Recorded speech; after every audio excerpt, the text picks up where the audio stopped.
Welcome to the very first episode of the Smart Girl's Guide to Real Estate.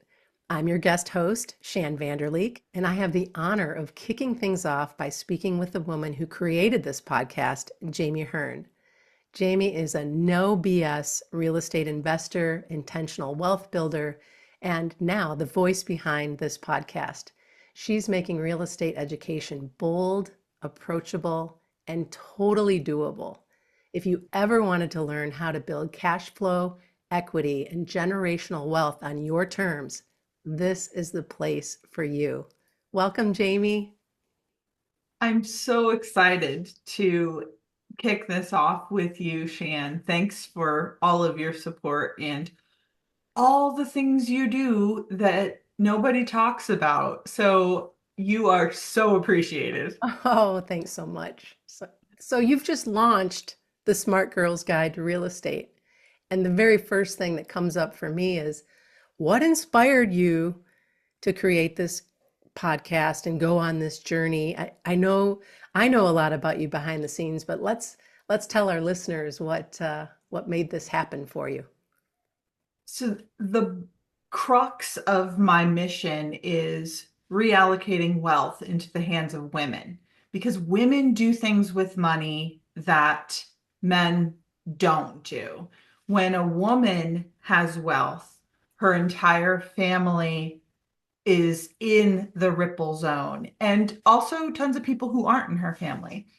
And that's not disparaging about men. It's just a statistic that women create a bigger impact with wealth than men do. So I want to see women have the power to do that without having to apologize to anyone, having to shrink at all, or having fear that they're not worthy of that. So that's a little bit of my soapbox. Oh my gosh, I love that so much.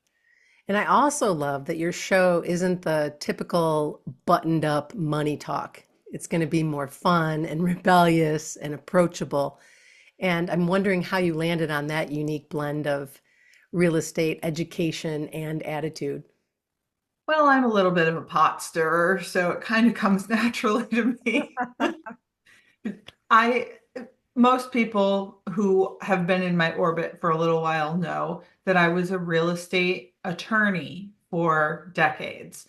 And the the real situation was that I was tired of showing up at closings and handing out checks with 5 and 6 figures to all the old dudes at the table and leaving with 500 bucks. Right? So the disparity in the distribution of funds was staggering to me. And I was like, all right, we have to shift things. Yeah. So I have started to embark on a real estate investing career.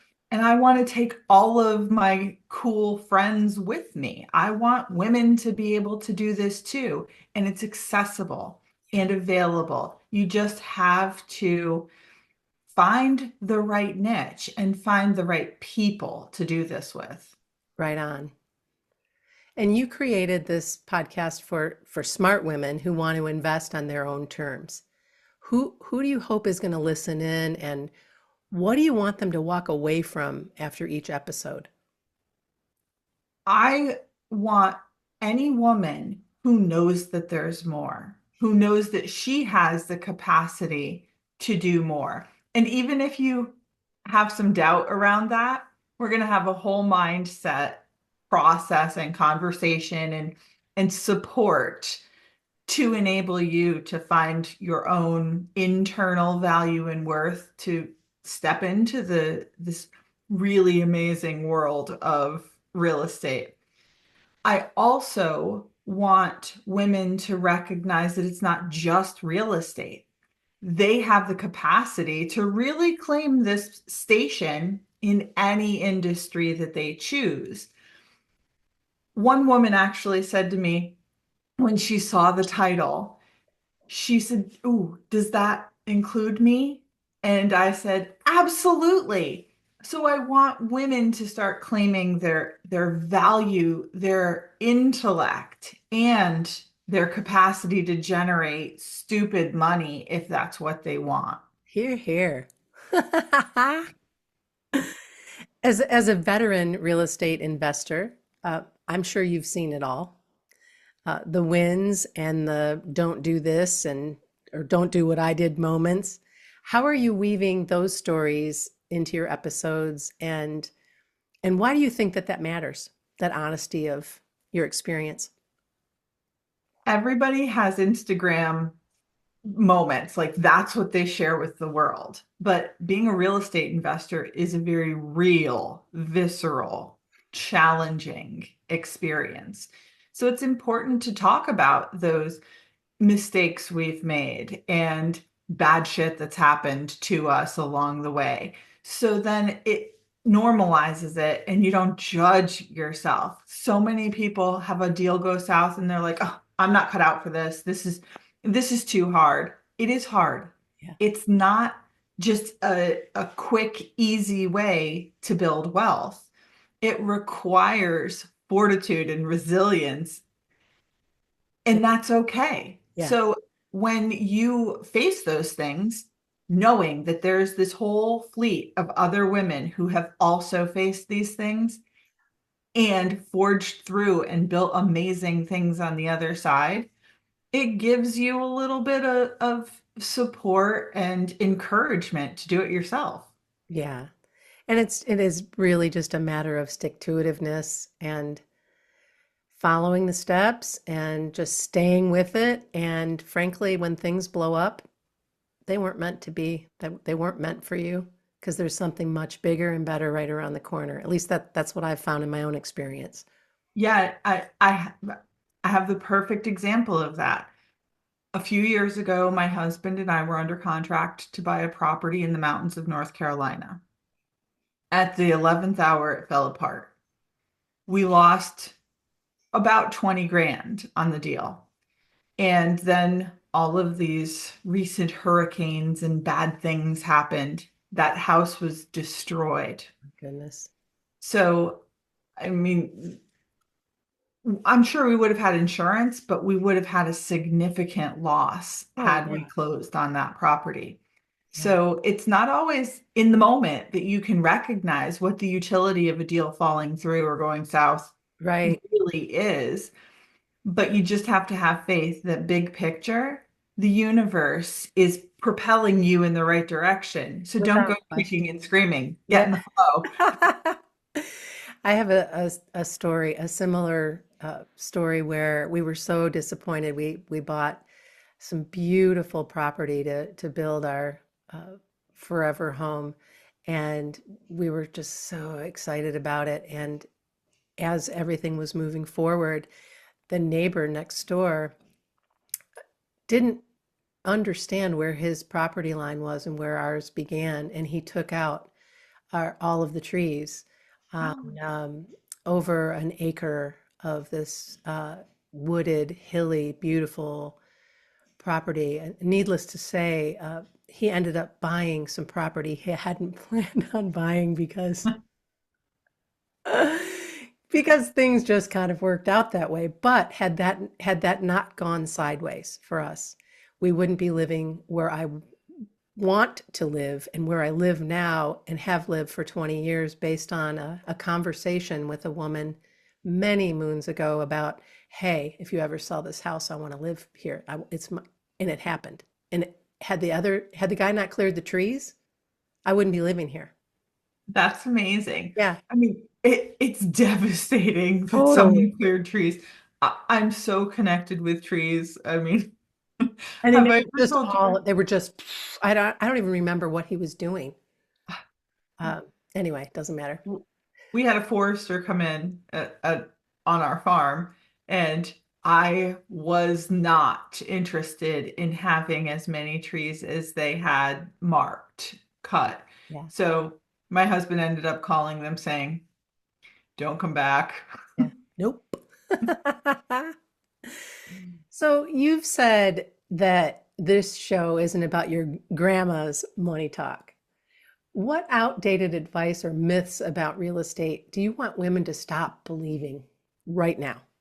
Number one, You do not need a bundle of money in the bank to get into real estate. I have a deal closing tomorrow, actually, that is zero money out of my pocket. And it's a fourplex, it's a seven-figure purchase. I'm not sending any money. These deals and approaches to getting involved in investing are abounding. So that's the most important one that I want people to understand. You do not need a huge capital reserve to get involved in real estate. And number two, we've all been programmed. Money doesn't grow on trees. You have to work hard for money. I mean, all of those traditional depression era kind of thinking programs. So Another I one, just have to interrupt you to share something with you. Right now, the fortune that I have from a recent fortune cookie is, if not from trees, where does money come from? well, let me tell you. And I just thought that was so cool because it just flipped it on its ear, that money, because we are programmed by our lineage to believe some of these things, and they aren't useful for us, and they are in the past, and they don't have to be any part of what we're doing now in our future, in our real estate investing, etc.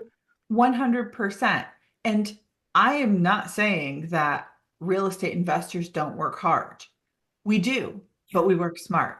yeah, So making the transition from going to work hard for a company that might not have the same values that you do is a program that is challenging to shift. But with the right support and right team and right knowledge, you can make that shift and start to learn how to bring deals in and things start to flow. And it just becomes a completely different experience in life. yeah.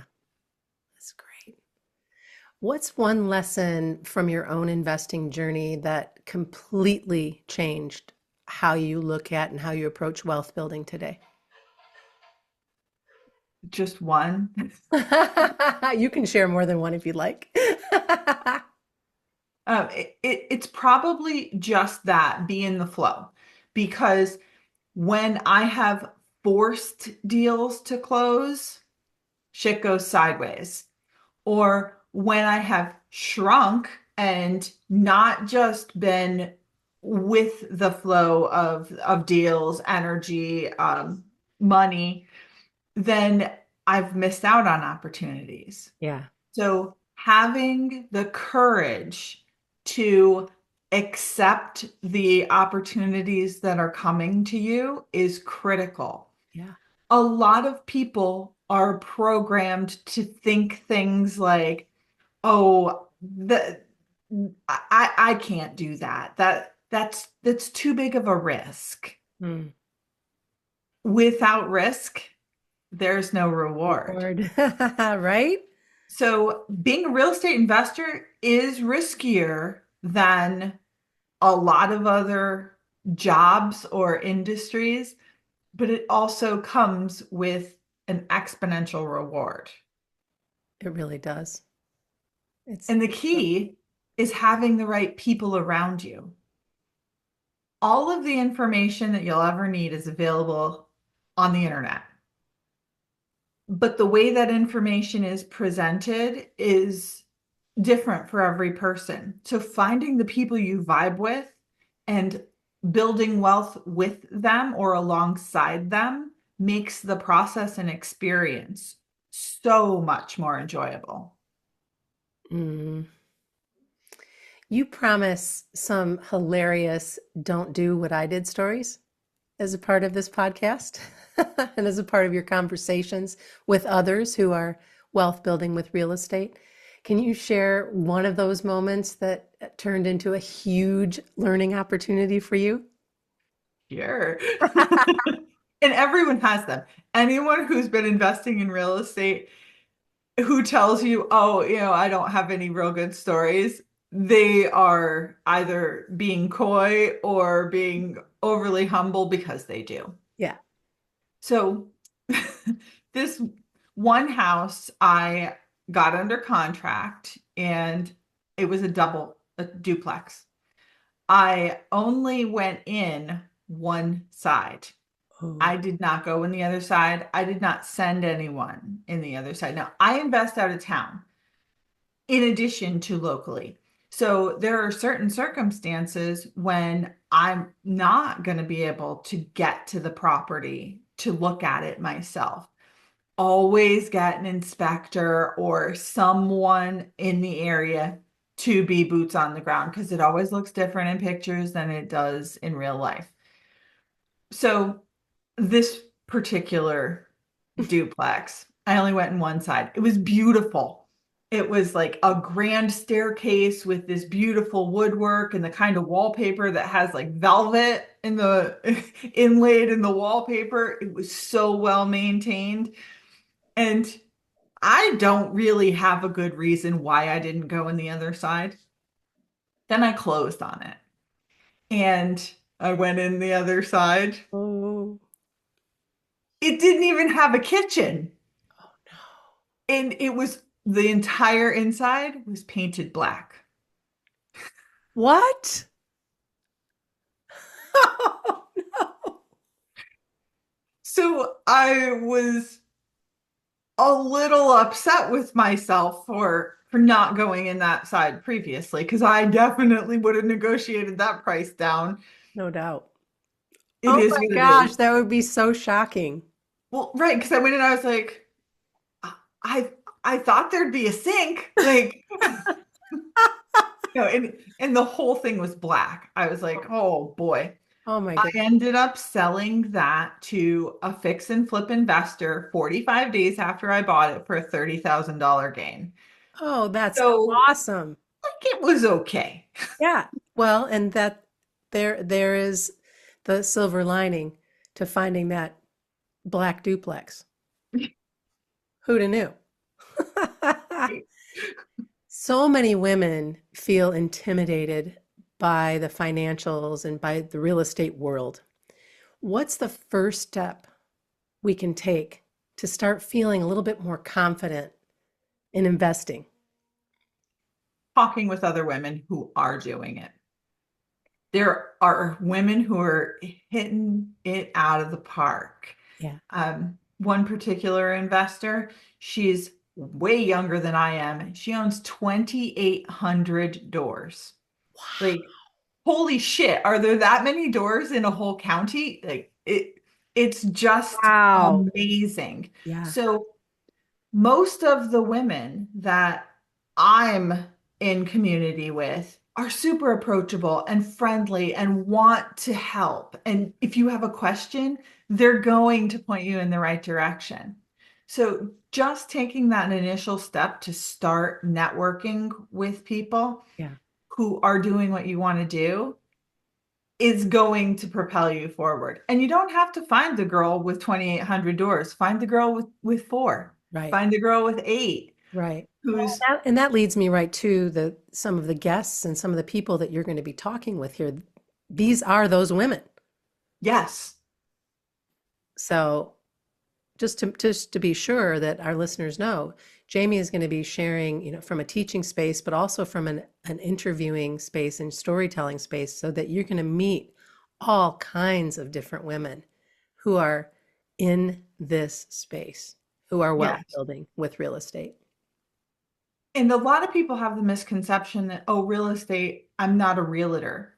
Hmm. I'm chatting with some realtors, but there are so many different aspects of being involved in real estate. You can be an investor as a private money lender. You can give money to people who are doing fix and flips and get a really good return on that. You can be a realtor. You can be a short-term rental host. You can be a long-term rental owner. There are just so many facets that we'll touch on a variety of different ways you can get involved and try them all. Right on. Try one out, see how you Uh-huh. like it. If you don't like it, try another one. Don't worry about some scattershot approach. Get exposed to the options available to you before you commit to any one particular way to build wealth. Yeah, Do what makes sense for you. sure, sure. What a great conversation. I want to wrap today by I have one more question for you. And that is that you talk a lot about building generational wealth. And when you think about your own legacy, what do you hope this podcast and your work in real estate and your background as a lawyer in real estate as well, what do you hope this work is going to make possible for others? I would love to see people build companies that enable their kids Mm, to build other companies. Like I said, it may not all be in real estate.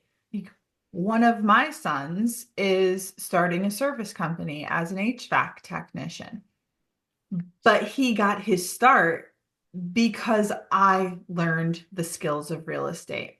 And I said to him, if I had the knowledge when I was his age, I would be on such a different trajectory right now. Like, I'd be building puppy shelters in every corner of the world. I love that. But that ability to create wealth and teach your children to create wealth Yeah, offers society a benefit. sure does. It's, And that's the real impact that I want to create. mm, mm. Thank you so much for sharing your story and giving us a first look at the passion and honesty and expertise that is going to make the Smart Girls Guide to Real Estate a must listen podcast. I really love that every episode is designed to help your listeners, I will be listening, learn to just dig in, laugh, just update their financial gain, and just be in this space of, oh my gosh, I didn't know that was possible. I didn't know that Yes. was possible. I didn't know that was possible. Uh, it's really going to be a great show. And thank you for letting me kick off this show with you. It's been an absolute pleasure. Thanks for asking me all of these questions and engaging in conversation. And that's really what I want to share with everybody. Get into a conversation, learn new aspects, learn new approaches. And every conversation that I bring to the listeners, I learn stuff too. Sure. So it is a continual learning process. Yeah, it is. And it can be fun. Absolutely. If it's not fun, I'm not interested. Right? Me either. Me either. If you loved this conversation, be sure to follow, rate, and review the Smart Girls Guide to Real Estate wherever you get your podcasts. This has been so much fun. We hope you come back and listen in some more. Thanks again, Jamie. Thanks, Shann.